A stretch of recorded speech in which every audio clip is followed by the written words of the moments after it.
Shalom anak-anakku, dimanapun kau berada.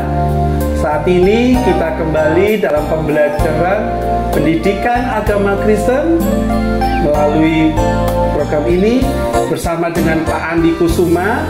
Kita akan belajar bersama-sama di dalam studi pendidikan agama Kristen ini di kelas 7 bab 9, yaitu solider terhadap teman dan sahabat. Kita belajar dalam buku Pendidikan Agama Kristen dan Budi Pekerti kurikulum 13. Ayat yang mendasari bahan pembelajaran kita pada hari ini yaitu diambil dari Lukas 5 ayat 1 sampai 11, Lukas 6 ayat 1 sampai 5, dan Lukas 9 ayat 6 sampai 40. Sebelum kita akan memulai pembelajaran kita, mari kita bersama-sama berdoa ya anak-anakku ya. Ayo ambil sikap yang benar dalam berdoa. Kita berdoa. Bapa di dalam surga, terima kasih buat kesempatan yang Tuhan berikan. Hari ini kami kembali mempelajari bagaimana kami bisa solider terhadap teman dan sahabat kami, Tuhan. Mari Tuhan berikan kami hikmat sehingga kami bisa mengerti pembelajaran hari ini dan kami mampu menerapkan di dalam kehidupan kami. Di dalam nama Tuhan Yesus kami mengucap syukur dan berdoa. Haleluya. Amin. Tujuan dari pembelajaran kita hari ini adalah supaya anak-anak dapat menghayati arti solider dan memiliki kepedulian terhadap sesama.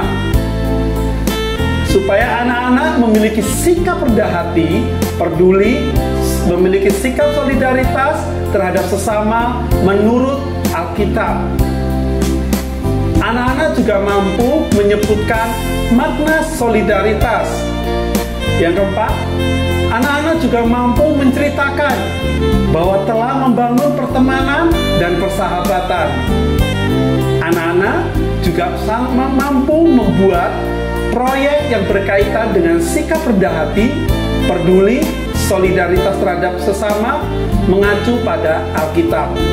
Pembelajaran bab 9 membahas mengenai solidaritas dalam hubungan antar teman dan sahabat.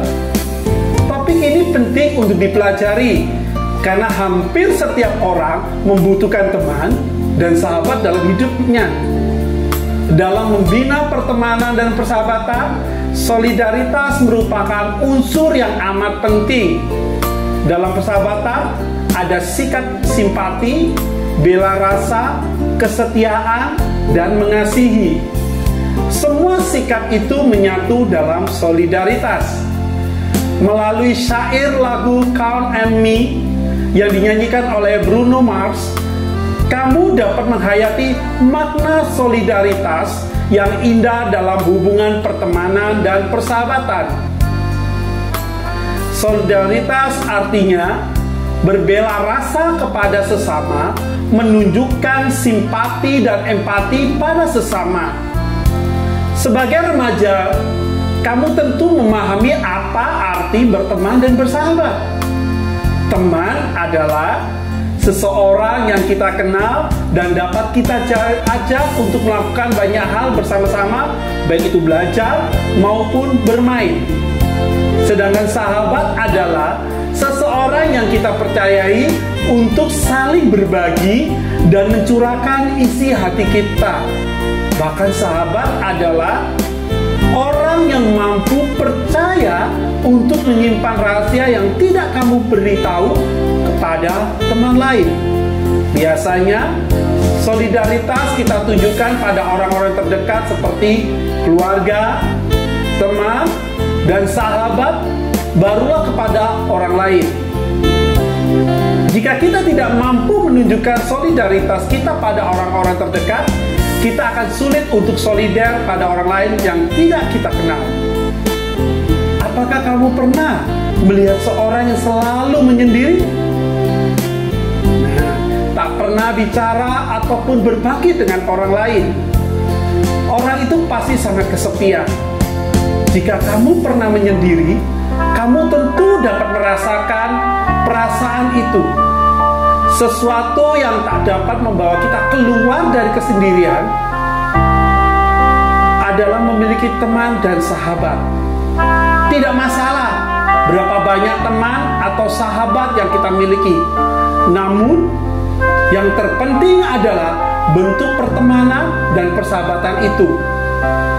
Ada berbagai jenis pertemanan, ada yang hanya bersifat sebagai kenalan saja, yaitu orang-orang yang kamu kenal ataupun pernah kenal di suatu tempat, misalkan di tempat olahraga, renang, orang-orang yang hanya sekali kamu bertemu, atau orang-orang yang mempunyai ikatan pertemanan dengan kamu. Tetapi ada juga seseorang yang sering menghabiskan waktu bersama kamu, belajar bersama, bermain bersama, dan saling curhat. Terkadang persahabatan lahir dari pertemanan di sekolah atau kelas yang sama, ataupun kelas berdekatan tempat tinggal. Dapat juga di tempat les, tempat bermain sepeda, tempat menari, dan lain-lainnya. Apa saja yang mendorong kamu berteman dengan seseorang? Apakah kamu merasa nyaman bersamanya? Ataukah karena kamu merasa cocok bertukar pikiran dengannya? Ataukah karena kamu merasa orang itu dapat mengerti dirimu? Dalam pertemanan dan persahabatan ada take and give. Ada yang memberi, ada yang menerima. Artinya, kamu memberi sesuatu padanya dan dia akan memberi sesuatu padamu. Sesuatu itu dapat apa saja, dalam bentuk bantuan, dukungan, pemikiran, dan lain-lain.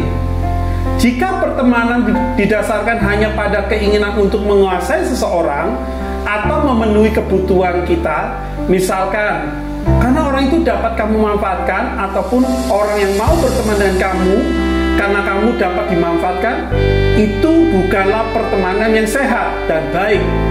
Pertemanan dan persahabatan mengandung nilai tertentu seperti tampak dalam syair lagu Bruno Mars yang tercantum dalam kegiatan 1. Makna solidaritas dalam pertemanan dan persahabatan. Kita akan melihat kegiatan 1. Kamu dapat membawa CD lagu Bruno Mars untuk diputar dan didengarkan bersama di dalam kelas atau di kamarmu atau di rumahmu. Catat apa arti pertemanan dan persahabatan menurut lagu tersebut. Bruno Mars, Count on Me. If you have been yourself stuck in the middle of the sea, I sail the world to find you. If you ever wait, if you are fat, yourself lost in the dark and you can see, it be the light to guide you. Andi akan mengartikan satu paragraf ini. Nanti anak-anak bisa mencari terjemahannya lewat Google atau melalui bantuan orang tua. Jika kamu terombang-ambing di tengah lautan, akan kulayari seluruh lautan untuk temukanmu. Jika kamu tersesat dalam kegelapan, dan kau akan bisa melihat apa yang menjadi cahaya yang akan membimbingmu. Nah, anak-anak, dapatkah kamu menerjemahkan lagu ini ke dalam bahasa Indonesia? Cobalah untuk menerjemahkannya. Jika kamu belum dapat menerjemahkannya, mintalah bantuan orang tua, ataupun saudaramu, ataupun gurumu untuk membantumu. Arti teman dan sahabat menurut lagu ini adalah, Pandi akan memberikan sebuah contoh. Arti teman dan sahabat menurut lagu ini yaitu bahwa seorang teman atau sahabat adalah seorang yang bisa hadir dimanapun ketika kita membutuhkan. Dia yang akan menuntun kita, dia akan melindungi kita, dia yang akan care terhadap kita. Itulah sahabat dan teman. Tidak semua pertemanan dan sahabat berjalan dengan baik. Terkadang terjadi pertengkaran dan perselisihan. Namun beberapa saat kemudian semua menjadi baik kembali. Persahabatan membawa pengaruh positif bagi manusia. Misalkan, rasa nyaman jika kita tahu ada sahabat yang selalu menyediakan waktu untukmu dan bersedia memberikan apa yang kamu butuhkan, sebagaimana kamu bersedia memberi apa yang dibutuhkan olehnya. Kita akan melihat kegiatan yang kedua, berbagi pengalaman. Ceritakan tentang sahabat atau temanmu. Bagaimana awal mula persahabatan atau pertemanan dibangun? Apakah pernah terjadi pertengkaran dan perselisihan di antara kamu dan sahabat atau temanmu? Bagaimana kamu menyelesaikan persoalan di antara kalian?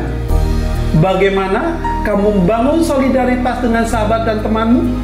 Kamu dapat menceritakan di depan kelas atau berbagi dengan teman online-mu, teman WA-mu, sahabatmu yang seringkali kamu bisa curhat lewat WA. Membangun solidaritas sosial. Kita akan melihat pada kegiatan ketiga, belajar dari Yesus dan sahabatnya. Melakukan banyak hal bersama merupakan hal terbaik dalam membangun persahabatan. Terkadang kamu bicara dengan sahabatmu melalui handphone. Berlama-lama sampai membuat bosan orang di rumah. Kamu pergi bersepeda bersama, belajar bersama, dan mengerjakan pekerjaan rumah bersama. Bermain basket atau bermain bola bersama. Setiap saat kita melakukan banyak hal bersama, makin membuat kamu dekat dengan sahabatmu. Yesus adalah sahabat sejati bagi murid-muridnya.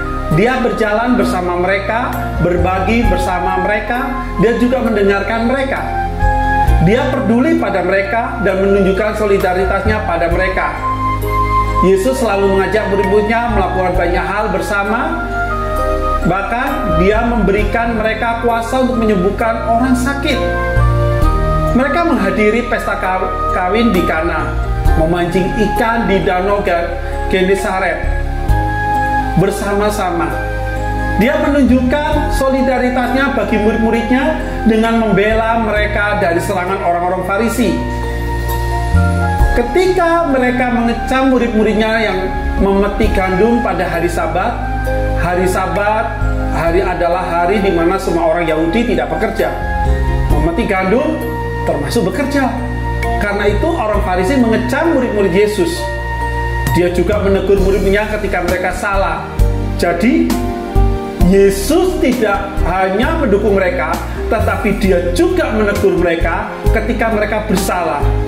Misalnya, ketika anak-anaknya dibawa pada Yesus dan murid-murid menolaknya, tetapi Yesus menegur mereka dan berkata, "Biarlah anak-anak itu datang kepadaku, jangan menghalang-halangi mereka." Ketika murid-muridnya bertengkar mengenai siapa yang terbesar di antara mereka, Yesus pun memarahi mereka. Dia tidak membela mereka ketika mereka salah. Dia menegur dan menyadarkan mereka. Begitulah sahabat sejati. Yesus mengasihi sahabat-sahabatnya. Dia membuat mereka merasa nyaman, mereka pun membuatnya merasa nyaman. Dia minta mereka untuk saling mengasihi sebagaimana Dia mengasihi mereka dan seperti Allah Bapa mengasihinya. Yesus setia dalam persahabatan. Bahkan ketika mati dan bangkit lalu naik ke surga, Dia mengirim Roh Kudus untuk menemani murid-muridnya yang adalah sahabat-sahabatnya.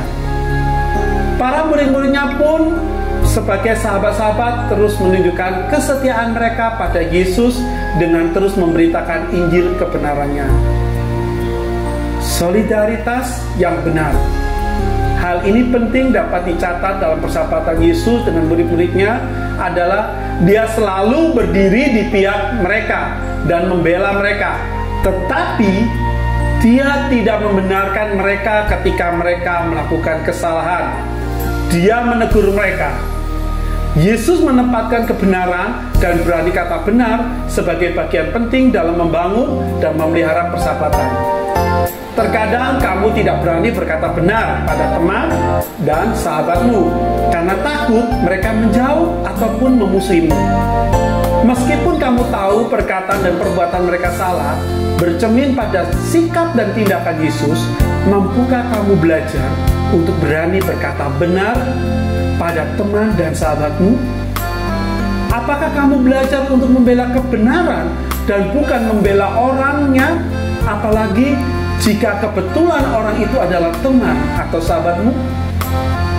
Solidaritas harus ditempatkan pada kebenaran, bukan hanya pada orang. Artinya, kamu dapat menunjukkan solidaritasmu pada teman ketika ia ada di pihak yang benar. Akan tetapi, jika ia bersalah, kamu harus mampu menegur dan membantu dia memperbaiki sikapnya.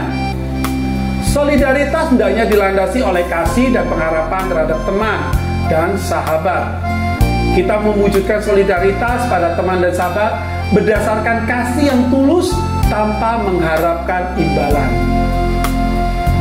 Mari kita mendalami kebenaran firman Tuhan.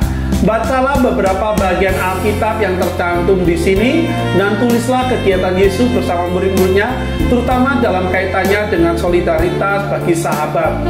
Lukas 5 ayat 1 sampai 11, Lukas 6 ayat 1 sampai 5, Lukas 9 6 sampai 40. Ungkapkanlah pemahamanmu mengenai apa makna solidaritas dan simpulkanlah. Kemudian presentasikan hasil kerjamu. Kamu dapat melakukan bersama-sama dengan keluarga atau teman catmu. Bahkan kamu bisa mengirim dan melakukannya itu dan mengirim kepada gurumu. Kegiatan keempat, kamu dapat melakukan beberapa bentuk kegiatan berikut.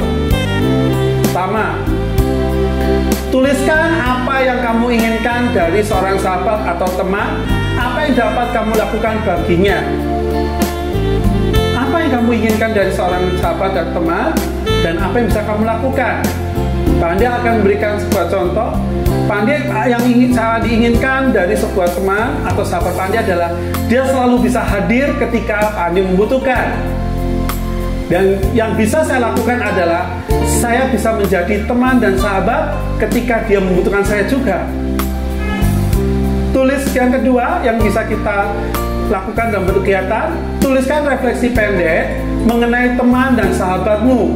Apa yang kamu inginkan dalam membangun pertemanan dan persahabatan? Di dalam persahabatan dan pertemanan, Pak Andi menginginkan bahwa kita selalu memegang kesetiaan, kepercayaan, dan selalu peduli satu dengan yang lain. Terlebih lagi, setiap hal apapun kita selalu terbuka tanpa ada yang ditutupin. Karena bagi Pak Andi, persahabatan pertemanan adalah sesuatu yang lebih daripada segalanya. Tadi sudah kasih contoh, anak-anak bisa membuat refleksi pendek mengenai pengertian teman atau sahabat menurutmu. Yang ketiga, berikan kesaksian mengenai pengalamanmu membangun pertemanan atau persahabatan. Apa yang terjadi dalam hubungan pertemanan dan persahabatan? Jika dalam pertemanan dan persahabatan kamu pernah melakukan sesuatu yang buruk padanya, atau tidak menunjukkan solidaritas yang baik dan benar padanya, minta maaf padanya, dan mulai sekarang berjanjilah untuk menjadi teman dan sahabat yang baik. Nah, di dalam tugas yang ketiga, hari kita membuat kesaksian, kita ceritakan itu, kita tulis bagaimana engkau membangun persahabatan pertemanan dengan sahabatmu yang saat ini. Bagaimana yang terjadi, apakah terjadi hubungan yang baik atau tidak, pernah nggak kamu menyakiti sahabatmu atau tidak. Ceritakan di dalam itu dan kirim ke gurumu lewat WA. Kegiatan kelima, doa dan sahabat. Tuliskan doa solidaritas untuk sahabat, kemudian kumpulkan pada gurumu. Bisa lewat WA, bisa juga lewat email yang sudah diberikan. Doa tidak harus panjang lebar, tetapi anak-anakku, engkau bisa berdoa yang cukup untuk peduli kepada sahabatmu. Nah, anak-anakku, Pak Andi sudah memberikan materi pada hari ini, bagaimana kita solidaritas terhadap teman dan sahabat kita. Sebelum Pak Andi akan mengakhiri materi kita hari ini, Pak Andi akan menyampaikan rangkuman dari pembelajaran kita hari ini. Teman-teman dan sahabat adalah orang-orang yang selalu berada dekat dengan kita. Mereka hadir dalam suka dan duka. Pertemanan membuat kita merasa hidup lebih berarti, terutama ketika kita dapat saling menolong dan mewujudkan solidaritas dalam berbagai bentuk tindakan nyata. Yesus Kristus telah memberikan teladan bagaimana ia mengasihi sahabat-sahabatnya. Yesus menunjukkan solidaritas pada teman-teman dan sahabatnya dengan cara yang selalu ada untuk mereka. Tetapi ia juga menegur mereka ketika mereka melakukan hal-hal yang tidak benar. Sikap Yesus dalam memperlakukan teman dan sahabatnya dapat kita teladani. Sebelum kita mengakhiri, ada tugas anak-anak yang bisa lakukan di rumah. Lakukan wawancara dengan pendeta atau majelis gereja masing-masing mengenai bentuk kepedulian dan solidaritas sosial yang dilakukan oleh jemaat gereja di tempatmu. Apa saja bentuk kepedulian solidaritas sosial yang dilakukan oleh jemaat di gerejamu? Apakah ada dalam bentuk program yang berkelanjutan atau hanya sewaktu-waktu, misalkan pada waktu Natal dan Paskah? Adakah program untuk mempertimbangkan latar belakang perbedaan yang ada, misalkan agama, suku, budaya, ataukah mencakup kriteria yang lebih umum, misalkan orang yang membutuhkan tanpa memandang perbedaan agama, suku, dan budaya? Misalnya, jika gereja memiliki pelayanan poliklinik kesehatan, apakah dibatasi hanya jemaat setempat ataukah terbuka untuk masyarakat umum? Hasil wawancaramu akan kau sharingkan pada gurumu atau pada pertemuan yang berikutnya lewat WA atau pada pertemuan berikutnya ya anak-anakku. Tugas yang kedua, bacalah kitab 1 Samuel 20 yang akan dibahas dalam pertemuan berikutnya. Nah, anak-anakku, itu tugas yang harus kalian kerjakan selama pembelajaran ini. Pandi sudah selesai, namun sebelum kita mengakhiri, mari kita berdoa. Kita akan tutup di dalam doa pembelajaran kita hari ini. Mari kita ambil sikap yang benar dalam berdoa. Kita akan berdoa. Bapa di dalam surga, terima kasih kami sudah menyelesaikan pembelajaran hari ini mengenai solidaritas terhadap teman dan sahabat. Kami rindu Allah memberikan kami roh takut akan Tuhan dan juga roh pemahaman, sehingga kami akan selalu peduli antara sesama dan kami membangun sikap solidaritas di dalam kehidupan kami, Tuhan. Mari Allah Kau selalu menemani kami, memimpin kami menjadi penuntun bagi kehidupan kami. Di dalam nama Tuhan Yesus kami mengucap syukur. Haleluya. Amin. Terima kasih untuk pembelajaran hari ini. Pak Andi akan undur diri dari pelajaran hari ini, dan Pak Andi ucapkan terima kasih, Tuhan memberkati.